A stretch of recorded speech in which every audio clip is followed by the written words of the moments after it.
So I did it again. I was on IAA's auction site watching the auction go through when I saw this 2009 Dodge Ram 1500 Laramie, which means this thing should be fully loaded and decked out with a 5.7 HEMI with 4x4, go for only $3,000. I couldn't let it go. I jumped in the auction and I ended up winning this for $3,000. The question is, how many miles are on it?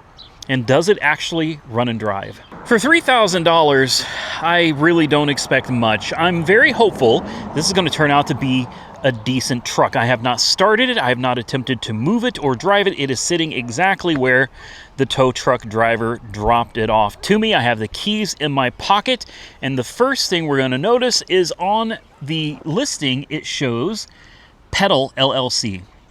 Well, if you know what Pedal is, they basically buy vehicles that most people no longer want. It's like, we'll give you $500 cash for your car. That's a little concerning, and that doesn't make me feel very confident that this is going to be a solid running and driving vehicle, but regardless, it is what it is at this point. So let's take a quick walk around. I notice it's got matching Goodyear Wrangler tires, and I've already checked the date codes. They're from 2019. The tires are 7 years old. Also, there is a little damage to the bed here, but in the photos, this cover that goes here was actually sitting in the bed, and it is missing. That's kind of unfortunate.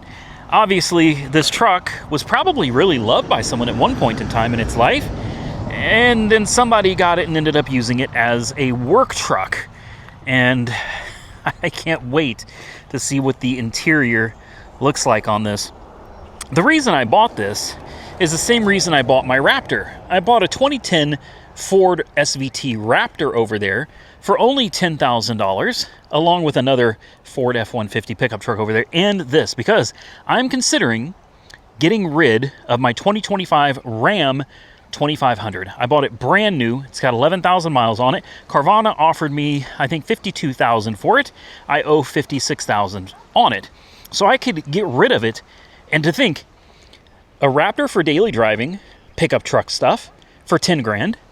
And then this truck for doing actual work, like hauling trailers, for 3 grand. $13,000 versus a $60,000 pickup truck. That sounds like a great deal to me. So I took a chance, and today we're going to find out, excuse me, if the gamble's going to pay off. And this isn't good. Well, why do we have airbags? Why are there deployed airbags? This was listed as having intact airbags. These aren't even the same airbags. They're not even the same material. Don't tell me this came from this truck. No. The side bags are right. These are like dashboard and steering wheel bags. Okay. Maybe we're okay. What is this? Just random license plates for 2026. February of 26. So these are expired. That's the In God We Trust plate. September 2026 Cherokee Nation plate. Interesting. We've got like random license plates and random airbags. I'm wondering if the auction didn't just throw some garbage into this truck before they, send it down the road. Ooh. Oh boy. Okay. Well, we got a little bit of wear. I'll be honest with you. The interior is actually really nice. It really is. The center console, it's dirty. It needs a hell of a cleaning. The dashboard, it's got the Alpine stereo system. The door panels, it's really nice. The worst part of this truck is this hole in the seat. Well, that's not a big deal. I can replace a seat. That's not hard to do. And this little piece that covers up the carpeting and everything over here, that's also not a big deal. I can get a piece of trim and a seat. We've got a trailer brake. We have power. Oh, we have mileage. Are you guys ready for this? Feast your eyes on that. 325,303 miles. Oh, boy. Oh, boy. This is not going to go well, is it? Okay. Mileage aside, it was a cheap truck. It's a 4x4 truck. It has towing package, it has leather, it has the Alpine stereo system, touchscreen. I mean, this is actually a nice truck. All right, so let's pop the hood real quick and let's just take a look at what's going on under here. I didn't do this without you. I haven't cheated. I've been so busy with all of the other vehicles here. I haven't had a chance to even wow, yeah, to even touch or look at this one. All right, let's start with coolant. Nice green coolant. That's a good sign. Another good sign, I don't see spider webs under the hood, which tells me this truck was probably, hopefully, running and driving recently. Transmission, let's take a peek. Bright pink. No way. Okay. Somebody help me here. I thought for sure, now I'm going to be completely honest with you, when I was bidding on this truck, obviously I knew what the mileage was. But I really thought this truck was going to have a burned up transmission. I thought for sure it was going to be the transmission. 325,000 miles on one of these. I thought the transmission shot. We got a Duralast H7 battery, dated September 2024. So the battery is not old. Let's check there are spider webs. Yeah, there are. Look at this. You see them all down there? And even on the oil dipstick. So there are some spider webs. All right. What do we got? Ooh. Okay, the oil's not, it's dirty, but it's not beyond reasonable. And it is slightly below the safe crosshatches. That's fine. Like, that's fine. Oil looks good. Oil looks good. Coolant looks good. Brake. You guys take a look down in there. How's that look? I think the brakes are okay. Serpentine belt is not cracked at all. It looks like a relatively new serpentine belt. This is incredible. Like, this is honestly incredible. This thing needs one hell of a detail. Aside from that, though, man, this thing actually looks pretty good. And, by the way, this thing is quite the capable truck for doing truck things. So, obviously, it's the HEMI, the 5.7, not that weird 4-point-something liter that nobody wants, all right? 390 horsepower, 407 pound-feet of torque, a 5-speed automatic transmission, and it gets 13 to 14 miles a gallon in the city and 18 to 20 on the highway. Fuel tank capacity is around 26 gallons. Being this is a 4x4, it should be able to tow around 8,700 pounds. For perspective, my Raptor over there, it can only tow 6,000 pounds. It's not good for towing. This would be absolutely great for towing. All right. Payload capacity, 1,640 pounds. Now, the reason I bought two trucks instead of just one, the Raptor, I think, is a phenomenal daily driver. But the problem I have with the Raptor is this trailer right here. Now, this trailer's got my lawn equipment in it. All right. That trailer I can haul with the Raptor all day long, no problems. But this one, this is a 24-foot, very, very heavy trailer. This thing weighs over 4,000 pounds by itself without putting a car on top of it. So obviously 4,000 for a trailer, you put a 3,000 or 4,000 car on top of it, you can no longer pull this with the Raptor safely. However, with the Ram, you absolutely can. And again, the goal here is to hopefully get rid of my brand new Ram and find two older trucks that are completely paid for. I can get out of car payments, and I can just use them for what I need to use them for. And let's not forget, Nick wrecked his car. He hit a deer, and we're still waiting. Nothing from the insurance company at all, even though I've called them every day. Nothing at all on this. Nick is probably going to have to pick a new car out of my lineup. And unfortunately, even though this truck may be what I really want for myself, or the Raptor for that matter, I'm going to let Nick pick any of the cars on my property. Any of them, if the insurance deems this a wrap.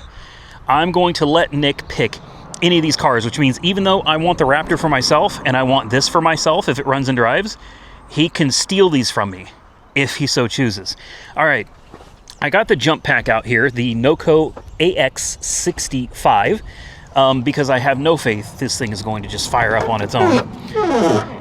The squeaky door is fine, all right? This thing's gonna be just fine. 7-year-old tires. It doesn't smell particularly bad in here, even though it looks like somebody... I don't even... Oh, gross. That's disgusting. Oh, wow. We got a Carhartt jacket. We've got another license plate. Somebody had a lot of license plates in here. Oh, this is great. Right in the door. Look at this. Paint stripper. Lovely. I really expected this thing to smell horrible, and it doesn't. Let's see if it fires up. If not, we'll throw the jump pack on her. Little tap. Uh-oh. HEMI tick. HEMI tick. No. No. Oh. Oh, man. That's not the HEMI tick, is it? Is that direct injection? I have no idea. I just don't know. Does a 2009 Dodge Ram have direct injection? You can certainly hear that tick. No, it's fine. Right? I don't know. Somebody's gonna have to drop a comment below. I mean, I'm hearing the noise out of both sides of the engine. It's not like it's coming from just one place. And it's not like... This isn't super loud. I mean, it barely even... I think it's fine. I think it's fine. Could it be wishful thinking? Maybe. I don't know. You guys will have to tell me. I don't think that sounds horrible. Let's throw this in the truck. And... Well, it's a shame. Oh, hey now. It is a shame that somebody trashed this. It really looks like at one point someone really loved this truck. And then somebody that did construction type of work for a living got a hold of it and just looks like they just beat the hell out of it. Exhaust sounds good. It sounds fine. It sounds fine, which means it's got to be a transmission, right? The transmission has got to be bad. Why else would somebody send this to pedal? Oh boy, we got... What is all this? Brake light? Oh, has it got no fuel? None. Completely out of gas. We've got an ABS, check engine, TPMS, brake light, traction control light. Oh, this is great. Let's take this thing to the shop real quick. Before we try to... There's a lot of lights on the dash here. And the most important one, no backup camera? Really? In a Laramie? Okay. Listen, it's moving. We're going to take it back to the shop. It needs gas. Desperately bad. And we need to take these stickers and stuff off so I can actually see what I'm doing. We got some really bad weather coming. And I can't be sitting out here all day. I got to get back to the house. All right, let's get over to the shop. Let's get some gas in this thing and let's scan for codes. All right, let's go out here and pump some gas. This is one of my new and most favorite toys in my arsenal right now. A 32-gallon portable gas tank. This thing is huge. It's got a pump. It's even got a gas handle, just like a normal gas station would have. You just plug it in, loosen this up so it can vent, kick on the motor, let it run, and it pumps 15 gallons a minute. So when you push that button, this thing is going to just dump fuel. Literally 15 gallons a minute. That means in 2 minutes you could almost completely empty this full unit. So give me about 10 seconds. We'll put just enough gas in this thing to get us up and down the road. And then we'll start checking for codes and cleaning off the windshield so we can see what we're doing and where we're going. Just like that, we're done. Flip it off. Seal it up. Make sure there's no residual in the pump. Make sure you get it all out. And let's check real quick and see how much fuel we have in this. I'm betting we've got close to half a tank now. Oh yeah, we're sitting right at half a tank. Golly, I'm telling you, man, this thing pumps gas like a gas station. All right, so here we've got my brand new Autel. This is the, whatever they call it nowadays, the Elite. This is the best of the best EV $5,000 scan tool. We're going to see if this tool, which costs $2,000 more than my truck, can hopefully tell us what's going on. I'm crossing my fingers. Is it already done? 13 codes. Oh boy. Well,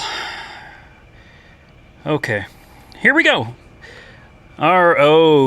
We have a camshaft 2 position actuator circuit open bank 1. That's an active code. We have an engine oil pressure circuit stored. Cylinder 7 misfire stored. Multiple cylinder misfire stored. Anti-lock brake module internal fault. That is active. Front traction control valve circuit low stored.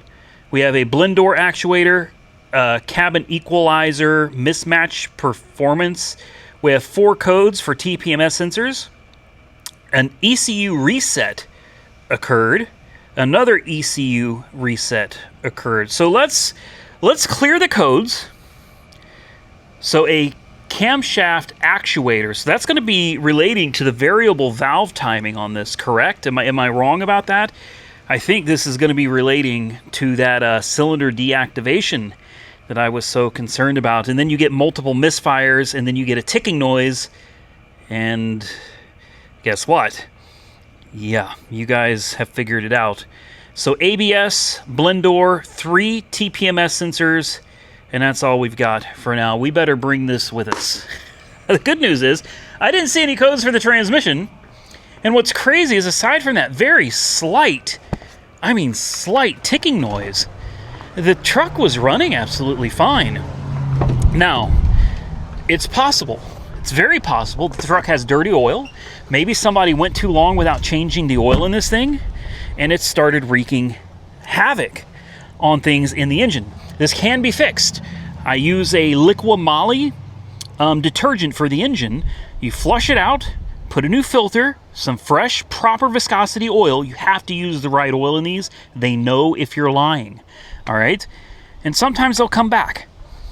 It could just be it needs a fresh oil change and a little bit of an oil flush. All right? We're not going to freak out yet, because when we fired it up just a minute ago, it ran absolutely perfect. Let's turn the key off. I did bring the scan tool with me. I also emptied out the truck. We cleaned off the windshield so you guys can see a little bit better. I emptied out all the license plates because I don't want to get pulled over and have the cop go, "Hey, sir, why do you have stolen plates in your car?" It's not mine. All right, let's see if these windshield wipers... Nope, that does not work. That's perfect. All right, well, we have half tank of gas. Oil change due. See, it knows. I'm telling you, these things are smart. We definitely have some kind of a brake fault going on. Next question is, do we have... I want to put a plate on this before we go. We have parking sensors. That's nice. We have working air conditioning. Well, that's... So the blower doesn't work. Wait, it does. Sort of. It doesn't change as you... No, the blower is stuck on like a single speed. AC is on. Recirculate. Can we get anything coming out of this? Looks like we got a 115 volt, 150 watt inverter right there, which is nice. Up, what do we got? TPMS, brake, traction, ABS. All right, could it just be a fuse? Yeah, probably not. Let's get this thing up to the house. I'm going to put a plate on this, and we're going to take it for a ride. We're going to see what happens. You know, it's either going to go well, or this thing is going to go really, really bad. And yeah, she's not very happy. I'll tell you, driving it from one corner of my lot to the other, it seems like it drives okay, you know, and it's not misfiring. And the AC, I don't think the AC is working like at all. Well, I have some good news. We can see out of the windshield now, and the blower is working like it's supposed to work again. It's blowing nice. The only downside is it is not blowing cold. The air compressor is not on at all. So I think we can safely say that needs to be turned off. Let's crack some windows. Let a little light in here and a little bit of a breeze. It's been sitting here idling for about 10 or 15 minutes while I worked on trying to clean up the windshield. I put a plate on it so it's legit. The ticking of the engine I don't really hear anymore. So I think I'm going to clear some of this random information from the screen, and then we're going to take this thing on its first drive. It's time. Make it or break it, man. This thing's either going to do all right or it's not. The ABS claiming that it's a module issue. That's a little concerning. It could be a blown fuse. Could be something simple. Oh, we just got a check engine light. we didn't even get out of the driveway and the check engine light came on. Yep, there she is. Okay. Let's see if four-wheel drive auto works. Are you kidding me? I'm actually surprised. The light over here does say four-wheel drive auto. Let's put it in four-wheel drive lock. That also works. Are you kidding me? You're telling me four-wheel drive actually works on this. Let's put it in neutral and try four low. No way. Oh yeah. Yep. Yeah, she's in four. She's in four low. Put it back in two-wheel drive. And there you go. So all of the 4x4 system seems to work on this. That's impressive. But we do have some issues. Well, with 325,000 miles, does it shift? It does. It shifts. And the steering is straight. Express up windows? No way. It actually drives very well. I'm kind of shocked. I mean, yeah, it's got a few imperfections. It's definitely got some issues. Guys, are you serious? We're flying down the highway here, and it drives great. Even with 7-year-old tires, it's driving very well. All right, there's something going on with the ABS. I don't think it's misfiring. It doesn't feel like it's misfiring at all. Oh, we got a vibration at 65. The tires definitely need to be replaced. I mean, don't let there be any doubt about that. Cruise control is working, I think. No, it's not. Off, on. Let's give her a little gas. Let's hold the cruise down. There we go. It's working now. All right, we do have a slight vibration around 65 miles an hour. Nothing crazy. Air conditioning, you know, maybe it'll come back. Maybe you just need to put a little Freon in it and some stop leak. I'm not opposed to getting back to the shop and shooting a little bit of R134 down its throat and just seeing what it does. But aside from a slight vibration that I'm pretty sure is coming from the front, and a few warning lights on the dash, needing a good oil change and probably a flush as well, this is not a bad truck for $3,000, guys. It also needs a driver's seat. The driver's seat cushion's a little tore up on it. I mean, it's not a need. It needs a good cleaning, but that's also not a need, really. This is a great truck. The miles are scary. I'm gonna admit that. I'm not gonna lie to you about the miles. It's 325,000 miles. Little bit on the scary high side. It's a little miley, right? But this was a $3,000 pickup truck. And here we are, sight unseen. We never went to the auction and looked at it. We didn't hear it run or anything. And here we are, driving it down the highway at almost 70 miles an hour. And she's cruising like nobody's business. I am curious about the fuel economy, though. Currently, I hope it gets better than that. That's, surely it's got to do better than that.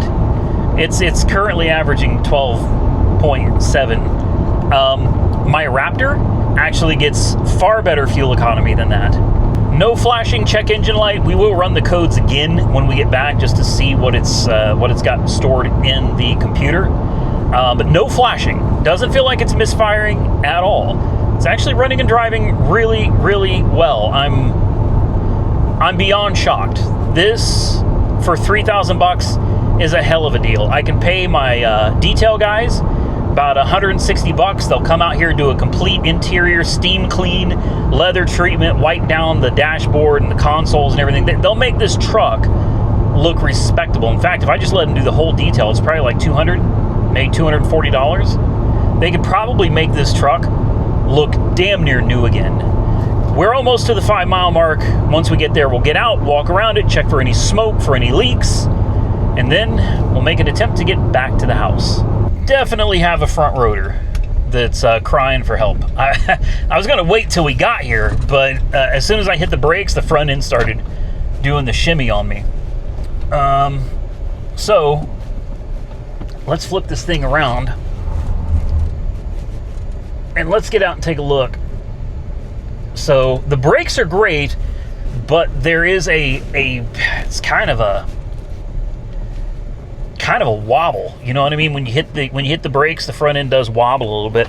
So it's going to need probably a pair of rotors and pads. No big deal. Probably my guess is the ABS module has failed in this. That's probably a big deal. I don't know. I've never done one before, but I'm gonna assume it's probably the actual ABS module. And I don't know if they put that in a place that's easy to work on.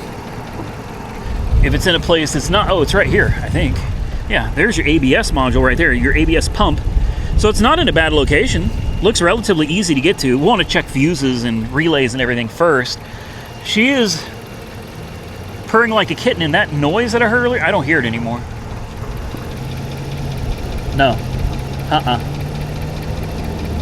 Whatever noise was making, it's not making anymore. See, the other thing with this kind of mileage is you got to do a tune-up, man. And if I remember correctly, these HEMIs have 2 spark plugs per cylinder, which means instead of 8 spark plugs, you have 16. You have 8 coils, but each coil has like 2 prongs on it. So it's probably due for coils and everything as well. I don't see any smoke, nothing concerning coming out from under the hood. Let's take a quick peek underneath it, see how it looks.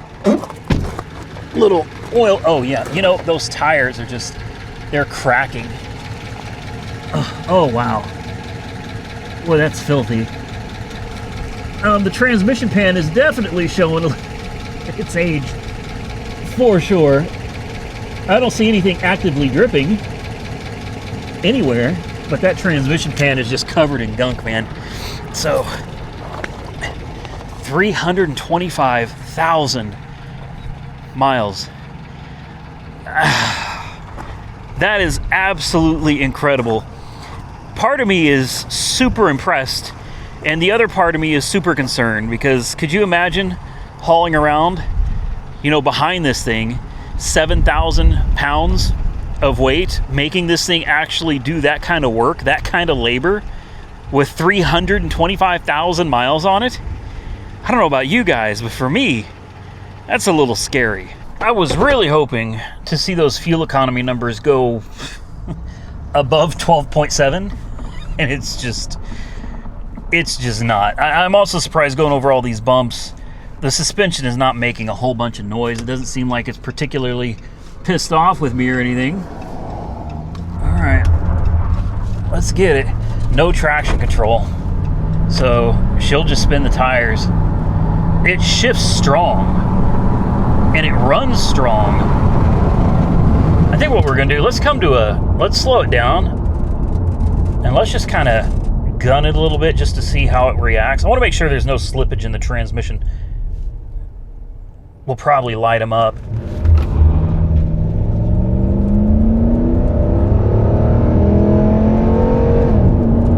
The good old Italian tune-up.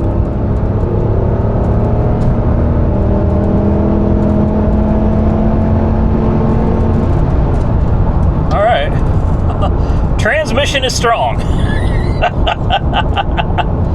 She should have absolutely spun those tires, and it really didn't, which again leads me down the rabbit hole of probably needs a tune-up. You know, seriously, with this kind of miles, I would put just a set of fresh coils with the boots and a set of new spark plugs, air filter, oil change. I mean, you really need to go through everything, honestly. I mean, if we're being completely honest, you need to do everything. And that's part of the downside to buying something with this high mileage. Yeah, obviously, for it to last this long, somebody at some point took really good care of it. But also, if you don't have records showing you what maintenance has been done, you pretty much just have to start from scratch and do it all yourself.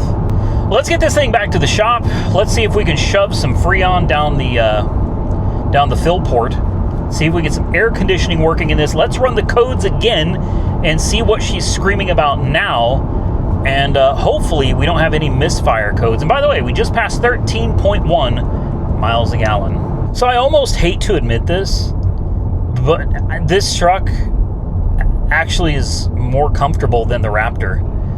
We've crossed 14 miles a gallon now, which is great. This has got me just rethinking everything, because my thought was I'll have the Raptor as kind of a daily truck, you know, we're just going around doing things and using a truck, and then this will be for work.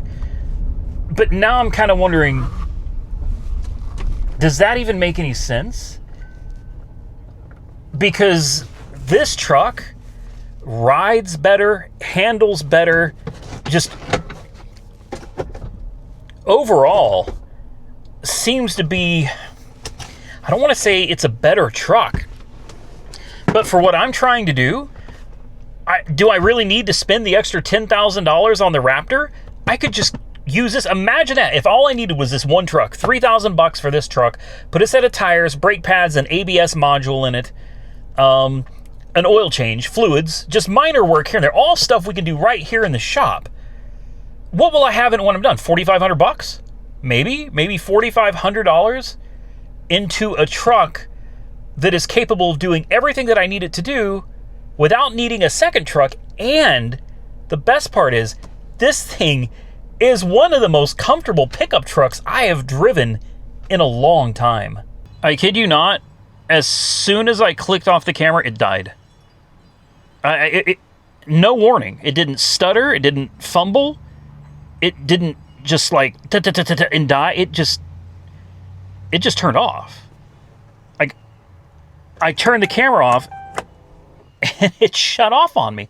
I was getting ready to do the air conditioning. Okay. AC? Are we good? That is weird. That is really weird. Climate control is functioning, aside from actually having air conditioning. Emergency brake is on. Let's grab some Freon. I think this stuff has a little stop leak in it too. Let's find the charge port. Let's see if we can't get some air conditioning back into this old truck. All right, you guys ready for this? I've got some Red Angel. This is very expensive, okay? This is very expensive stuff. Obviously, we got a leak somewhere because AC ain't working. At least, I think. Oh my goodness. Ugh. All right, let's start by doing the right thing. Let's actually hook a gauge up to it just to get an idea of where it's at. Compressor's not kicking. Oh, whoa. What was I wrong? The AC is charged. This is why you should always check before just sticking a gauge, or before trying to stick some Freon in this thing. She is fully charged. But for whatever reason, the air compressor is not kicking on. So I'm going to put this cap back. We obviously don't need it. The next thing I would do is probably shut this off, go over to the compressor, just take a quick look, because I sure don't hear it. No, that compressor is not on, not at all. Huh. I guess we need to see if it's locked up. To do that, we need to shut off the engine. Well, I'm going to be running short on time here. First thing I want to do is get down here to the compressor. It's kind of hard to see, but if we can get down there, the first thing I want to do is get my hands on it and see if we can even spin this thing by hand. All right, so, uh-oh. Oh, no. Wait, there it goes. That's not good, though.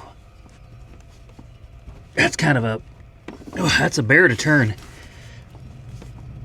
Yeah, that's a freaking bear to turn.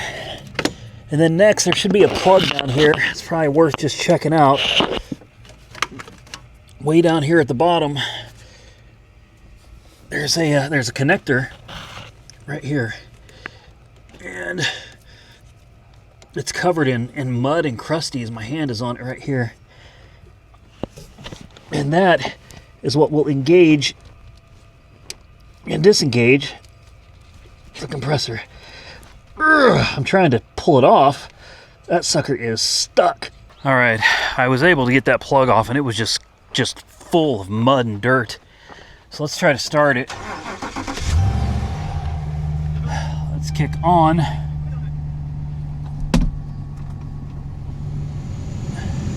The AC, I don't expect it's going to fix it. Let's take a look. No, AC compressor is not spinning, not at all, man. Well, I was hopeful that was the problem. Might be worth popping this open, just taking a look, trying to find the AC relay. Maybe swap it with a different one. So I found something kind of interesting here. On the Altel, I'm looking at a cluster of data that I selected. We're looking at an AC evaporator temperature of 31 degrees Celsius. We're looking at AC refrigerant pressure of 8.5 bar. This tells me that the pressure sensor is reading, all right? But here's the interesting thing. The AC switch is not pressed.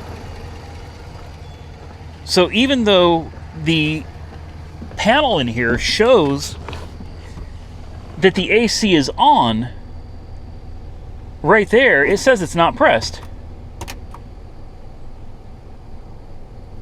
Interesting. So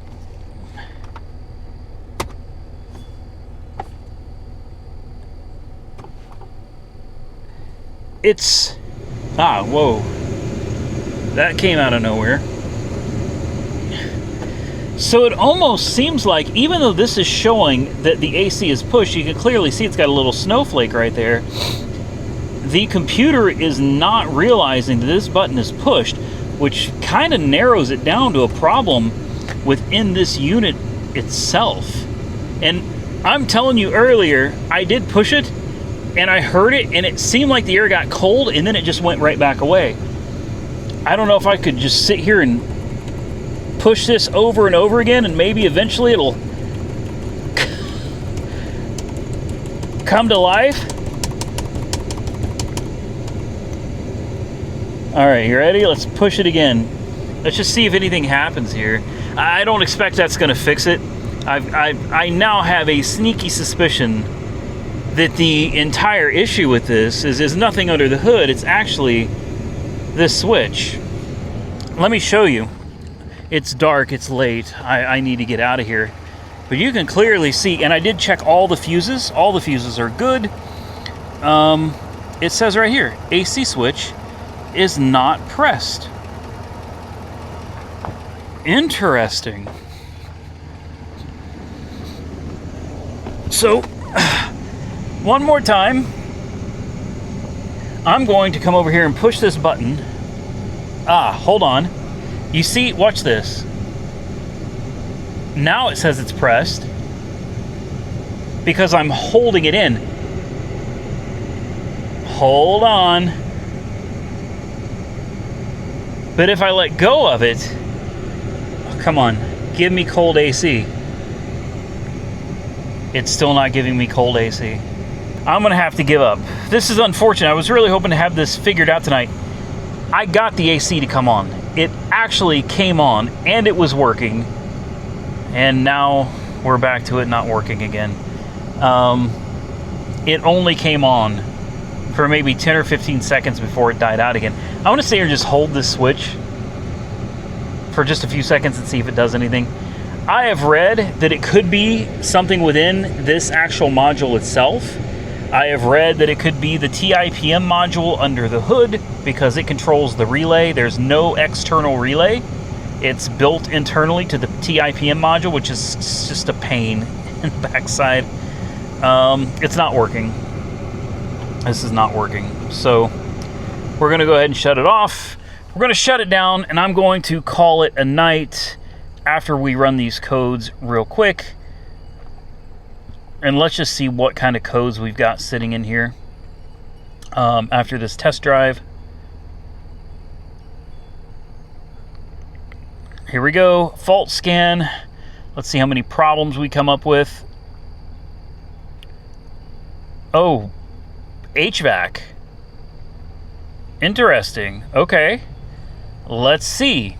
Camshaft 2 position actuator circuit open. That is an active. The anti-lock brake module, active. Lost communication with parking assist control module. 2 of those. 3 of those. Blend door actuator on the air conditioning. 3 TPMS sensors. ECU reset, and that's it. So, I think with that, I'm done. At the end of the day, I guess, what do you expect for $3,000 from a salvage auction? I mean, it needs a little bit of work, obviously. The AC works, man. I know it works because it was working just a little while ago. It got ice cold before it quit, which leaves me wondering, is it this known faulty TIPM module, or is it in the head unit for the HVAC controls? I don't know. If you have any experience with these things, definitely drop a comment below and let me know. Also, if you have any ideas on the ABS module failure, if you have any ideas on what that could be, maybe, again, this is something that could be going wrong within the TIPM module. I know these things are notorious for faulty TIPM modules that can wreak havoc on these systems. Drop a comment on that as well. With that, I'm going to leave you with this. For $3,000, we have a running and driving with working four-wheel drive Laramie, fully decked out, fully loaded Ram 1500 that drives comfortably. It needs some tires and it needs some brake pads and rotors on the front, an oil flush, an oil change, probably fluids in general. It needs a little bit of work, but again, it's a running and driving pickup truck that you could drive right now for $3,000. I think it was a good deal. I still like the Raptor better, but if we could fix the few things that are causing this to be kind of a pain in my side, I would probably like this one a whole lot more than the Raptor.